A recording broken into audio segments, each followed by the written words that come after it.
kita hari ini bisa ke sekolah dalam keadaan sehat. Itu semua karena berkat dan anugerah Tuhan.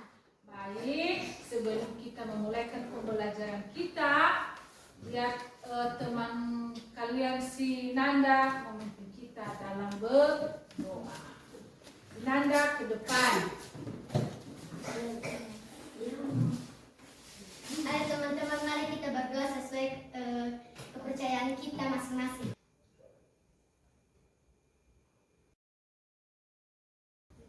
Oke, terima kasih ke belakang. Oke, Nana, lagi ini dulu mengecek kehadiran kalian ya. Nanti ya saya sebutkan di jawab ibu. Andrian Lase. Ada Bu. Aprian.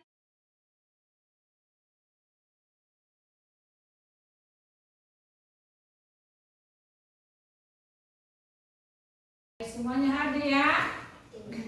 Oke, sebelum mulai pembelajaran, kita nyanyikan sebuah lagu dulu, lagu nasional yang dipimpin oleh anak kami Andrian. Pada anak kami dipersilakan. Semuanya berdiri.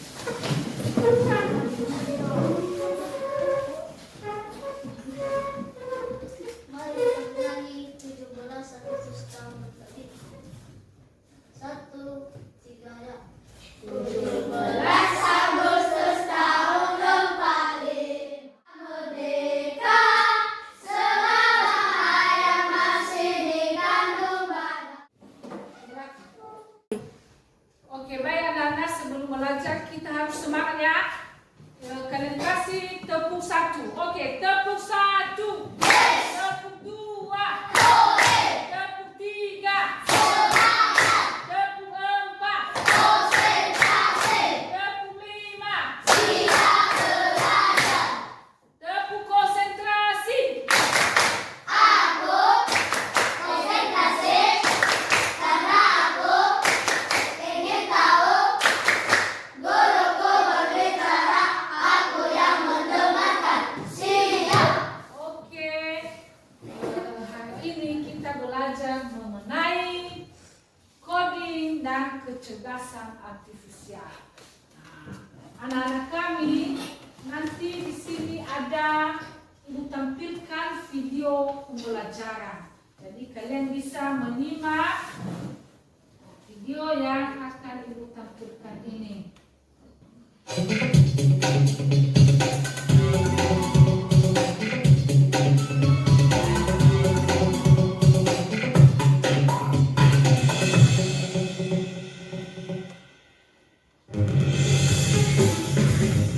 Menyajikan kopi menggunakan robot menjadi inovasi dalam industri kopi tanah air. Robot barista yang diberi nama Automatic ini dapat beraksi membuat kopi dengan kedua tangannya. Mulai dari menggiling biji kopi menjadi bubuk kopi, memasak air hingga menyeduh kopi. Semua dilakukan oleh robot barista sambil menjelaskan asal biji kopi serta cara pembuatan kopinya. Ide pembuatan robot barista ini berawal dari masa pandemi, di mana setiap orang harus menjaga jarak dan mengurangi kontak langsung. Diharapkan dengan kehadiran robot barista ini, para penikmat kopi masih bisa mendapatkan olahan kopi terbaik buatan barista tanpa melakukan kontak langsung dengan barista. Untuk program pengisian airnya sama otomatisnya. Jadi ini mesin kalau nggak ada Oke, bagaimana sudah menonton videonya? Mengenai apa video ini? Robot apa? Robot? Menyajikan kopi. Pembuatan kopi. Ya, betul sekali, robot pembuat kopi. Nah, jadi ini adalah salah satu kecanggihan teknologi. Nah, jadi mungkin anak-anak kami bertanya-tanya, apa saja pelajaran ini? Karena ini adalah pelajaran baru, khususnya di SD dulu, di kelas 5 dan 6. Jadi pelajaran kita hari ini dulu mempunyai 2 tujuan. Yang pertama, kalian bisa memahami bagaimana cara berpikir komputasional. Dan yang kedua, kalian bisa mengenal konsep coding dan apa itu kecerdasan artifisial. Oke, selanjutnya, bagaimana setelah kalian melihat video ini, apakah tertarik kalian pembelajaran coding ini? Tertarik? Oke. Jadi sebenarnya pembelajaran coding ini sering kita temui dalam kehidupan sehari-hari, sering kita pakai, kita gunakan. Hanya saja kita tidak menyadari bahwa itu adalah bagian dari coding. Pembelajaran kita hari ini dulu adalah mengenai berpikir komputasional melalui coding dan pengenalan kecerdasan artifisial atau sering disebutnya dengan AI. Nah, biasanya kalian pernah lihat itu di YouTube atau di media sosial AI? Sering kalian dengar itu? Mengerti kalian apa itu AI? Tidak? Nah, itulah kita akan pelajari nanti. Nah, apa itu coding? Jadi, coding itu adalah proses mengonversi keinginan manusia menjadi format yang dapat dipahami oleh komputer menggunakan bahasa pemrograman. Jadi, ini prosesnya. Bagaimana supaya keinginan manusia ini tadi keinginan manusia di video itu kan, dia pilih minum kopi tanpa capek, tanpa repot dia. Nah, bagaimana dia mengonversi keinginan itu menjadi sebuah format yang bisa dipahami oleh komputer. Keinginan manusia itu yang bisa dilakukan oleh sebuah mesin atau robot. Jadi itu artinya coding. Lalu pembelajaran coding ini dapat kita lakukan melalui dua metode. Metode yang pertama adalah pembelajaran plaget dan yang kedua adalah pembelajaran unplugged. Nah, apa itu pembelajaran plaget dan apa itu pembelajaran unplugged?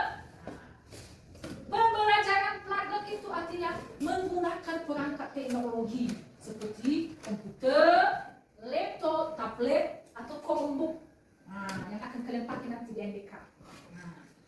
Jadi bagaimana contohnya ini? Mungkin nanti pembelajaran berikutnya akan kita pelajari. Contohnya adalah Scratch atau Scratch Studio. Ini untuk memahami algoritma dan pemrograman. Kedua, Code.org. Ini untuk belajar pemrograman berbasis Pro. Nanti akan kita pelajari di pembelajaran coding selanjutnya nanti. Oke, seterusnya. Apa itu juga pembelajaran unplugged?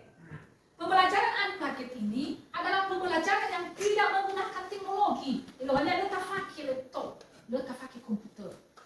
Tidak menggunakan teknologi, tetapi mengajarkan konsep komputasional melalui aktivitas fisik dan permainan. Lebih fakir unplugged atau kegiatan fisik dan permainan. Itu nanti akan kita lakukan sebentar lagi. Permainan.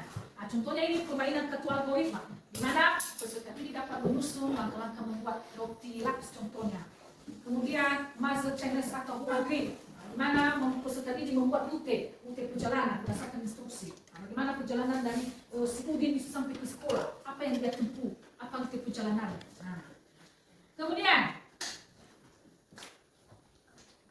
apa itu kecerdasan artifisial?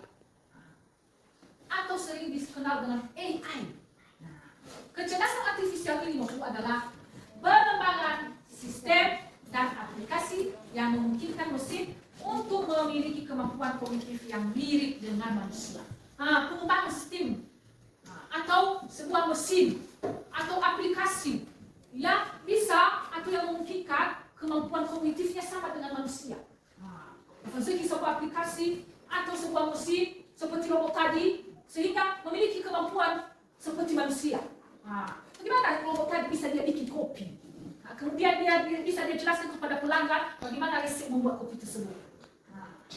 Bagaimana? Tertarik kalian bisa kalian buat itu nanti robot seperti itu? Bisa? Kalau kalian buat robot seperti itu, nanti robot yang membantu kalian di rumah mencuci piring. Mungkin si pria malas mencuci piring selama ini, maka dia buat nanti robot yang membantunya mencuci piring. Seperti robot tadi, dia buat kopi manusia. Jadi inilah kecerdasan artifisial ini. Dikembangkan sistem, mesin atau aplikasi atau teknologi sehingga mesin tersebut kemampuan kognitifnya bisa seperti manusia. Jadi itu artinya dari kecerdasan artifisial atau AI. Selanjutnya, berpikir komputasional. Apa artinya? Baca, Albert. Berpikir artinya peserta didik memiliki kemampuan berpikir yang dapat menyelesaikan permasalahan ataupun persoalan sehari-hari dengan menggunakan Ya, betul. Jadi berpikir komputasional ini artinya peserta didik atau anak-anak kami seluruhnya bisa memiliki kemampuan berpikir yang dapat menyelesaikan masalah. Itulah menyelesaikan masalah ini sama dengan pikiran kalian sendiri. Yang dapat menyelesaikan masalah persoalan sehari-hari dengan teknik ilmu komputer. Dan secara menyelesaikan masalah. Kemudian selanjutnya ada 4 prinsip berpikir komputasional. Pertama, yaitu dekomposisi atau pemecahan masalah. Itu yang pertama. Kedua, pattern recognition atau pengenalan pola. Atau bagaimana kita bisa mengetahui apa pola yang dipakai untuk memahami masalah ini, memecahkan masalah ini, memecahkan persoalan ini.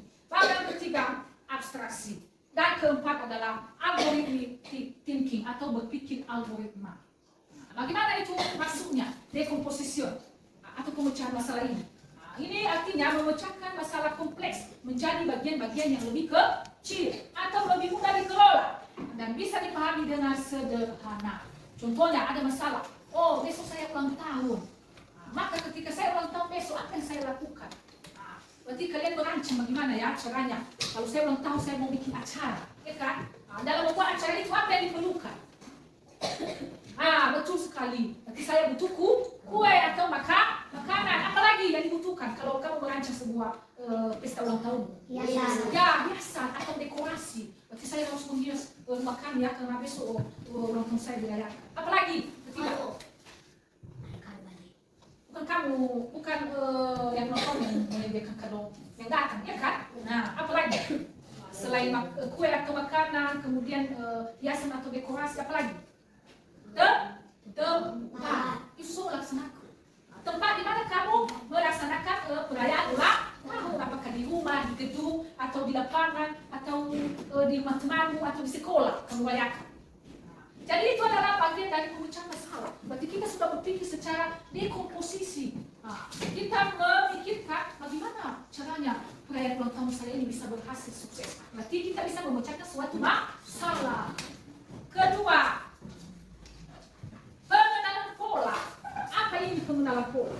Mengidentifikasi kesamaan atau pola dalam berbagai permasalahan. Atau menemukan solusi. Apa yang diterapkan atau yang cocok untuk menyelesaikan permasalahan tersebut. Ada pola si bagus, ada pola si tepat. Seperti gambar ini sama kalian di belakang. Ya, itu kan gambar itu disusun. Berarti kalau tidak bagus menyusunnya, tidak tepat pola dimasukkan, apakah bisa tercipta sebuah keindahan? Tidak. Berarti pola harus digabungkan. Itu namanya pengenalan pola. Kemudian yang ketiga, abstraksi. Apa itu abstraksi? Ini adalah menyaring informasi yang tidak relevan dan hanya mengambil bagian yang penting untuk menyelesaikan masalah. Contohnya ada sebuah masalah, kita dapat informasi. Seperti di media sosial sekarang, kita dengarkan ada masalah. Apa masalah yang barusan lagi di daerah kita? Contohnya kenaikan harga beras. Contohnya kenaikan harga beras atau sembako. Berarti kita mendapatkan informasi itu, kita saring dulu apa benarkah? Bagaimana menguji kebenaran? Berarti kita harus membeli di warung. Betul apakah sudah naik harganya atau belum? Kalau hanya kita dengar saja dari orang, sudah naik harga beras. Di Facebook saya lihat sudah naik harga beras. Sementara kita belanja di warung masih harga yang sama. Berarti kita harus bisa menyaring informasi.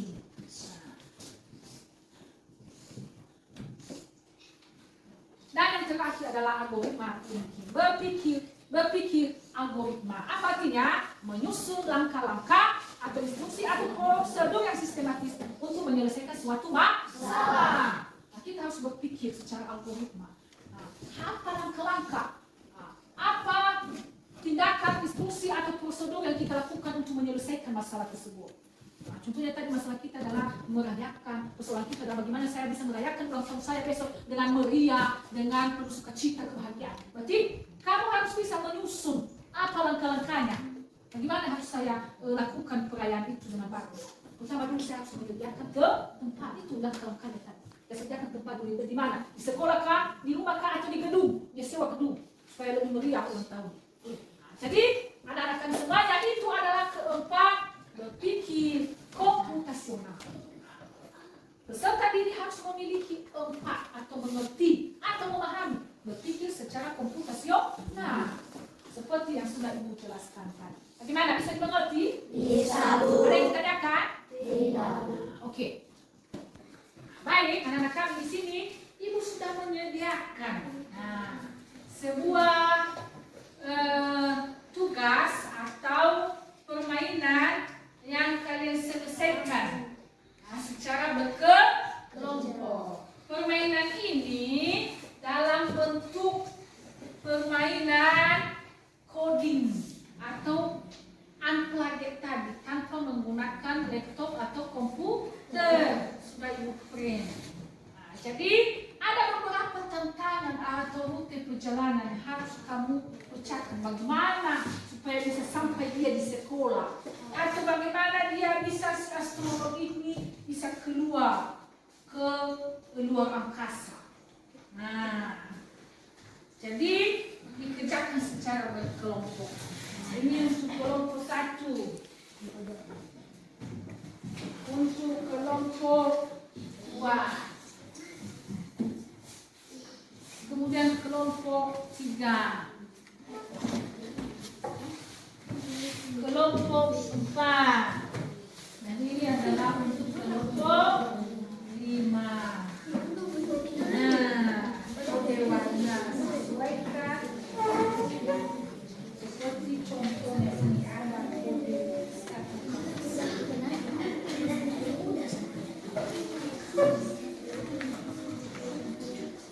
Oke, silakan dikerjakan berkelompok.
Oke, bagaimana anak sudah siap? Oke, jadi nanti dijelaskan di depan hasil kerja kelompoknya ya. Bisa dimengerti? Bisa, Bu. Sebelum tampil di depan kita yel-yel dulu. Kita kasih tepuk semangat. Masih semangat? Masih.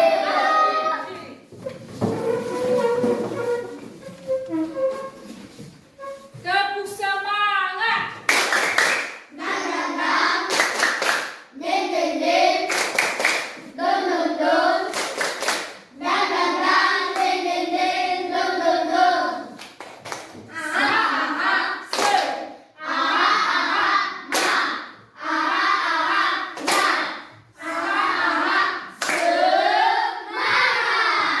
Oke, kelompok 1 tampil di depan. Kembali ke sekolah, bangun dari sini, bangun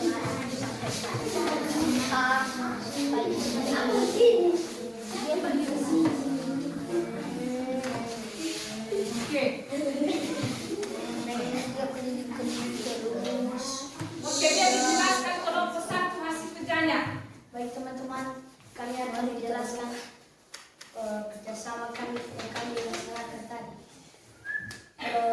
Yang permainan yang kami laksanakan pada hari ini adalah permainan labil. Kami akan menjelaskannya, teman.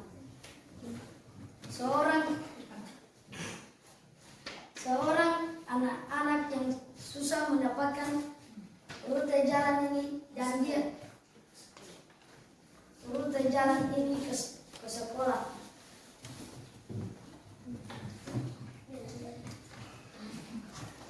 Ya, dijelaskan bagaimana rute perjalanan. Yang ke sini, yang ke sini.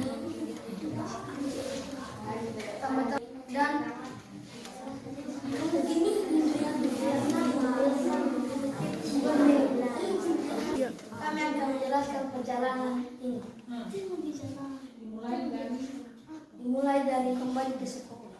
Nah, ya, kemudian oke, itu adalah rute perjalanan si anak menuju sekolah. Sangat berbelit-belit.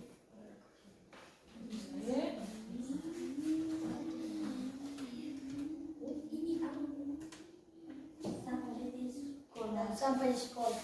Oke, bagaimana? Tepuk tangan. Terima kasih. Sekarang kelompok 2.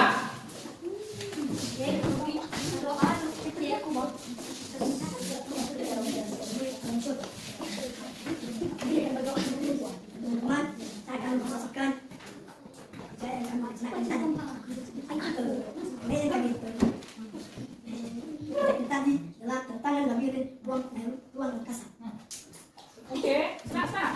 Pertama-tama dia lurus, belok ke Kanan. kanan dan lurus.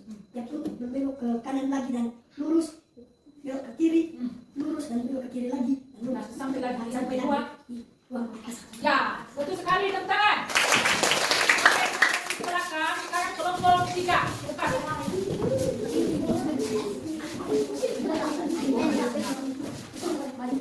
Baik teman-teman, ini hasil diskusi kami. Kita bantu astronot ini menemukan roket. Ya. Yang pertama, maju ke depan, pergi ke kiri, lurus ke bawah, maju ke atas, lurus ke bawah, maju ke kiri, lurus terus, belok ke kanan, lurus, turun ke bawah, maju ke atas, turun ke bawah, maju ke kanan, turun ke bawah, maju ke kiri, maju ke kanan, maju ke kiri, lurus dan sampai menemukan roketnya. Ya, betul sekali, tepuk tangan. Itu adalah rute perjalanannya ke belakang. Sekarang kelompok 3. Kelompok 4.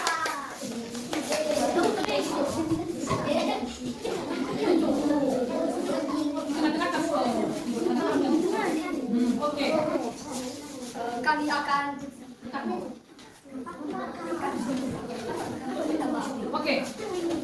kami akan menjelaskan hasil diskusi kami. Ya, bagus.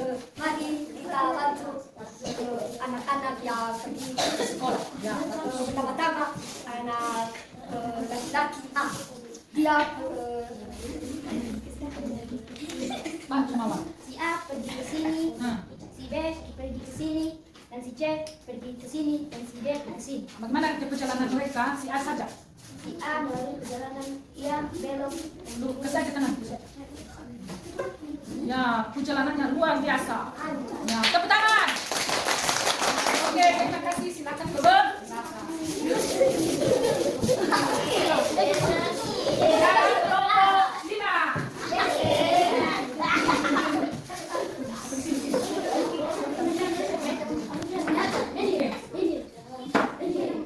Oke. Kami akan menjelaskan kode warna.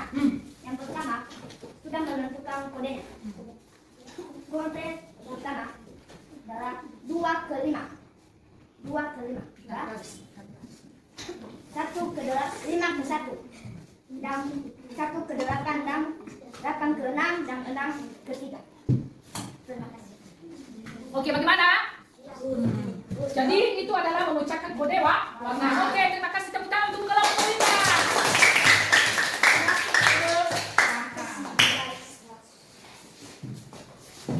Oke, anak-anak, kita sudah belajar mengenai berpikir komputasional.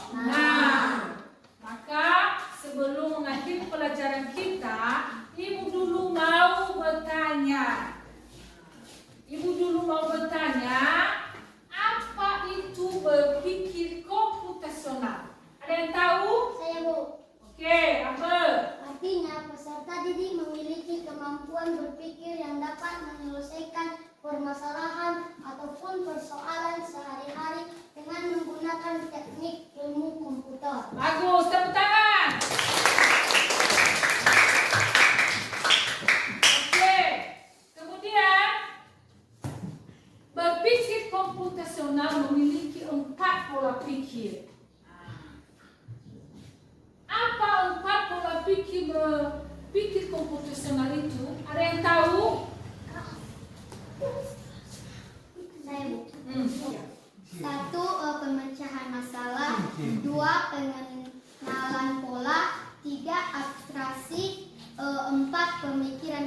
kopi ini. Bagus, tepuk tangan. Jadi demikianlah pembelajaran kita pada hari ini. Mudah-mudahan anak-anak kami bisa memahaminya dengan bagus dan baik. Demikian saja. Terima kasih. Ya.